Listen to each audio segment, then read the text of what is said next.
กองประชุมใหญ่ผู้แทนแนวเราสั่งชาติทั่วประเทศครั้งที่12สหายลาวเป่าส่งณวงไซกรรมการศูนย์กลางภาคของประธานผู้ประจำการศูนย์การแนวเราสั่งชาติได้ขึ้นเสนอแผนพัฒนาองค์การแนวลาวสั่งชาติ5 ปี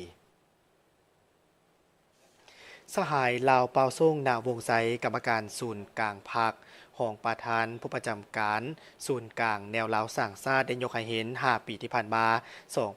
2021-2025แนวลาวสั่งชาติได้มีการจัดตั้งปฏิบัติแผนงาน5 แผนงานและ41โครงการซึ่งได้รับผลสำเร็จเป็นอย่างดีคือสามารถจัดตั้งปฏิบัติได้43ขออภัยได้ซึ่งสามารถจะตั้งปฏิบัติได้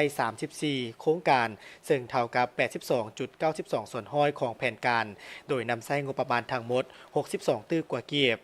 ผลงานที่พ้นเด่นก็คือการสร้างความสามัคคีป่องดองบรรพเผ่าสั้นขนการส่งเสริมฮีตของประเพณีอันดีงามของชาติของเผ่าและการปกปักรักษาพิธีกรรมทางศาสนาปรับปรุงนิติกรรมการจัดตั้งปฏิบัติการทูตประชาชนและการร่วมมือกับสากลโดยเฉพาะแม่นร่วมมือกับเวียดนามกัมพูชาและจีนที่มีความแน่นแฟ้นยิ่งขึ้น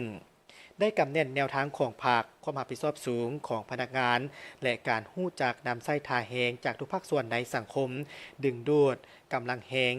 ด้านแรงทึนและสติปัญญาเขาได้การพัฒนาตามเงื่อนไขตัวจริงสำหรับแผนพัฒนาในระยะ5 ปีต่อหน้า2026-2030ท่านรองประธานศูนย์กลางแนวเราสั่งชาติได้เน้นหนักถึงการพันขยายมติกองประชุมใหญ่ครั้งที่12ของภาคและแผนพัฒนาเศรษฐกิจสังคมแห่งชาติครั้งที่10ให้ปรากฏผลเป็นจริงซึ่งประกอบมี6แผนงานและ62โครงการคือแผนงานในการเต้าโฮมและเสริมสร้างความสามัคคีปวงดองทั่วปวงส่วนลาวเน้นการค้นคว้าวิทยาศาสตร์อนุรักษ์วัฒนธรรมบรรพเผ่าและพัวพันกับคนลาวอยู่ต่างประเทศแผนงานในการเต้าโฮมและเสริมสร้างคุณงามความดีปลุกระดมจิตสำนึกหักบ้านเกิดและสร้างกิจกรรมที่เป็นประโยชน์ให้แก่สังคมแผนงานเต้าโฮมและเสริมสร้างคุณวุฒิพัฒนาหลักสูตรบทบาทชั้นคนและสร้างตั้งสมาชิกสาวกสิกรลาวแผนงานเต้าโฮมและเสริมสร้างคุณธรรมส่งเสริมจริยธรรมค่านิยมที่ถูกต้องและพัฒนาเวียกงานศาสนาแผนงานสร้างความเข้มแข็งให้องค์การแนวเราสั่งชาติแต่ละขั้นปรับปรุงกฎหมายกงจากการจัดตั้งบำรุงพนักงานและหันเป็นทันสมัยแผนงานร่วมมือกับองค์การภาคีและสากลในการหัดแน่นสายพัวพันกับแนวโฮมประเทศเพื่อนมิตรยุทธศาสตร์และองค์การจัดตั้งสากล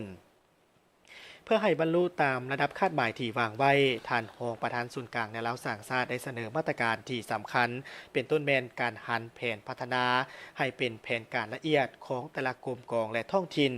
การสร้างความเข้มแข็งในการเขียนบทเสนอโครงการเพื่อยัดเยียงงบประมาณจากรัฐปลุกระดมจากภาคส่วนเศรษฐกิจและการจะตั้งปฏิบัตินโยบายกลุ่มตนเองสร้างความเข้มแข็งด้วยตนเองด้วยการสร้างรายหับทางด้านวิชาการที่ถูกต้องตามกฎหมายเรียกร้องให้คณะกรรมการคณะพรรคคณะดำและพนักงานแนวเราสั่งชาติทุกขั้นจงยกสูงความรับผิดชอบทางด้านการเมืองเป็นเจ้าการในการสมทบกับองค์การภาคีองค์การจัดตั้งภาครัฐร่วมมือกับองค์การจัดตั้งในการจัดตั้งปฏิบัติแผนพัฒนาในครั้งนี้ให้มีมรรคผลเป็นจริงมุ่งไปสู่การสร้างสาพัฒนาประเทศชาติให้มีความเข้มแข็งสังคมมีความยุติธรรมและสีวิไล